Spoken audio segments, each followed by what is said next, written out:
Dječak.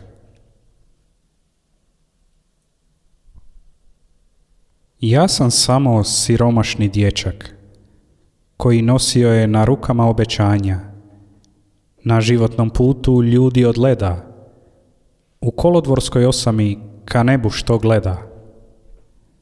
Kada napustio sam svoj dom i kuću, nisam više slušao ptice što cvrkuću, nego bijah u tišini željezničkih postaja, gdje vlakovi idu bez oproštaja.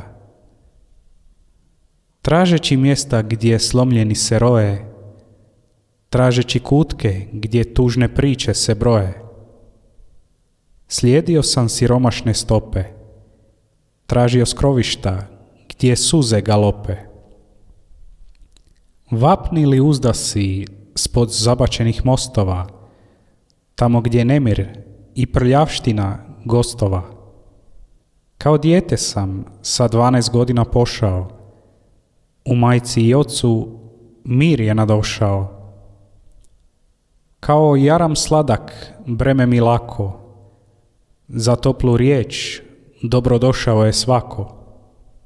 Starijim od sebe sam nauk podavao, žrtvujući sebe sam druge spašavao.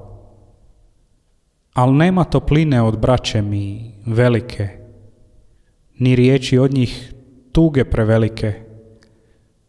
Oni uvijek nestanu, samo kao duhovi, pamte ih svi, podani kruhovi.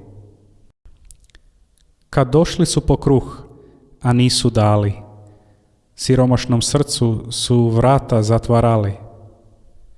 Kad poruku netko je čekao smjelo, kad srce od samoće mu se razboljelo. Kad iz vode u vino piće su pili i svoje tijelo uzme okrijepili. A bratu svom odgovorit nisu znali, naličje ovog svijeta njemu su dali. U stanovita skrovišta gdje nema ni dvorišta, tamo se kriju Božja izvorišta.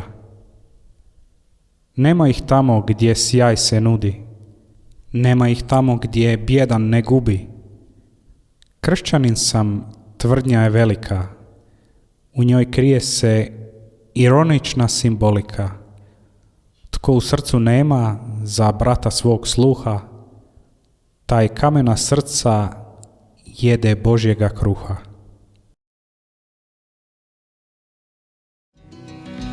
La la la, la la la la.